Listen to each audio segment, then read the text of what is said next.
سورہ انعام آیت نمبر 68 سے 73، پارہ 7۔ اعوذ باللہ من الشیطان الرجیم، بسم اللہ الرحمن الرحیم۔ وَإِذَا رَأَيْتَ الَّذِينَ يَخُوضُونَ فِي آيَاتِنَا فَأَعْرِضْ عَنْهُمْ حَتَّى يَخُوضُوا فِي حَدِيثٍ غَيْرِهِ۔ اور جب آپ دیکھیں ان لوگوں کو جو مین میخ نکال رہے ہیں ہماری آیتوں میں، تو آپ ان سے اعراض کریں حتیٰ کہ وہ مشغول ہو جائیں اس کے علاوہ کسی اور بات میں۔ وَإِمَّا يُنْسِيَنَّكَ الشَّيْطَانُ فَلَا تَقْعُدْ بَعْدَ الذِّكْرَىٰ مَعَ الْقَوْمِ الظَّالِمِينَ۔ اور اگر یہ بات شیطان آپ کو بھلا دے تو یاد آنے کے بعد نہ بیٹھے رہیے ظالم لوگوں کے پاس۔ وَمَا عَلَى الَّذِينَ يَتَّقُونَ مِنْ حِسَابِهِمْ مِنْ شَيْءٍ وَلَٰكِنْ ذِكْرَىٰ لَعَلَّهُمْ يَتَّقُونَ۔ اور نہیں ہے ان لوگوں پر جو پرہیزگار ہیں ان جھگڑنے والوں کے حساب میں سے کچھ بھی، لیکن یہ نصیحت ہے شاید کہ وہ ڈریں۔ وَذَرِ الَّذِينَ اتَّخَذُوا دِينَهُمْ لَعِبًا وَلَهْوًا وَغَرَّتْهُمُ الْحَيَاةُ الدُّنْيَا۔ اور چھوڑ دیجئے ان لوگوں کو جنہوں نے بنا لیا اپنے دین کو کھیل اور تماشا، اور دھوکے میں ڈالے رکھا ان کو دنیا کی زندگی نے۔ وَذَكِّرْ بِهِ أَن تُبْصَلَ نَفْسٌ بِمَا كَسَبَتْ۔ اور نصیحت کیجئے اس قرآن کے ذریعے سے تاکہ قیامت کے دن کوئی اپنے اعمال کی سزا میں ہلاکت میں نہ ڈالا جائے۔ لَيْسَ لَهَا مِن دُونِ اللَّهِ وَلِيٌّ وَلَا شَفِيعٌ۔ نہیں ہے اس کے لیے اللہ کے سوا کوئی دوست نہ کوئی سفارشی۔ وَإِن تَعْدِلْ كُلَّ عَدْلٍ لَا يُؤْخَذْ مِنْهَا۔ اور اگر وہ ہر چیز جو روئے زمین پر ہے بطور معاوضہ دینا چاہے تو وہ اس سے قبول نہ ہو۔ اولئک الذین ابسلوا بما کسبوا۔ یہی وہ لوگ ہیں جو ثواب سے محروم کر دیے گئے بوجہ اس کے جو انہوں نے کمائی کی۔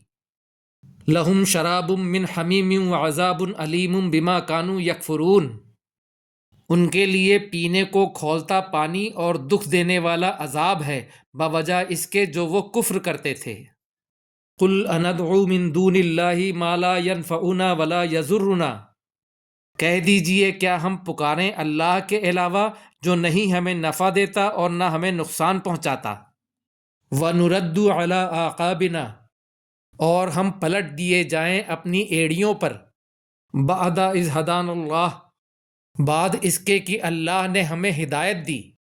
كَالَّذِي اسْتَحْوَتْهُ الشَّيْطَانُ فِي الْأَرْضِ حَيْرَانًا۔ اس شخص کی طرح جسے چھوڑ دیا ہو شیطان نے زمین میں حیران و پریشان۔ لَهُ أَصْحَابٌ يَدْعُونَهُ إِلَى الْهُدَى ائْتِنَا۔ اس کے کچھ رفیق ہوں جو اس کو رستے کی طرف بلائیں کہ ہماری طرف چلا آ۔ قُلْ إِنَّ هُدَى اللَّهِ هُوَ الْهُدَى۔ کہہ دیجئے کہ بے شک اللہ کی ہدایت وہی ہدایت ہے۔ وَأُمِرْنَا لِنُسْلِمَ لِرَبِّ الْعَالَمِينَ۔ اور ہمیں حکم دیا گیا ہے کہ ہم ہو جائیں فرما بردار رب العالمین کے لیے۔ وَأَنْ أَقِيمُوا الصَّلَاةَ وَاتَّقُوهُ۔ اور یہ کہ قائم کرو نماز اور ڈرو اس سے۔ وَهُوَ الَّذِي إِلَيْهِ تُحْشَرُونَ۔ اور وہ اللہ وہ ذات ہے جس کی طرف تم جمع کیے جاؤ گے۔ وَهُوَ الَّذِي خَلَقَ السَّمَاوَاتِ وَالْأَرْضَ بِالْحَقِّ۔ اور وہ اللہ وہ ذات ہے جس نے پیدا کیا آسمانوں کو اور زمین کو حق کے ساتھ۔ وَيَوْمَ يَقُولُ كُن فَيَكُونُ۔ اور جس دن وہ کہے گا ہو جا تو وہ ہو جائے گا۔ قولہ الحق۔ اس کی بات سچ ہے۔ وَلَهُ الْمُلْكُ يَوْمَ يَنفَخُ فِي الصُّورِ۔ اور اسی کے لیے بادشاہت ہوگی جس دن پھونکا جائے گا سور میں۔ عالم الغیب والشہادہ۔ وہ جاننے والا ہے غیب کا اور حاضر کا۔ وَهُوَ الْحَكِيمُ الْخَبِيرُ۔ اور وہ حکمت والا ہے خبر والا ہے۔ صدق اللہ العظیم۔